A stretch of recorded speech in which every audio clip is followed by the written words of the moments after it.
How to use AI for threads content creation. In order to do that, let's utilize ChatGPT.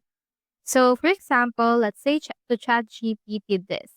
I want to post something on Threads app about your topic. I actually have the topic of 5 tips to enhance your work-life balance.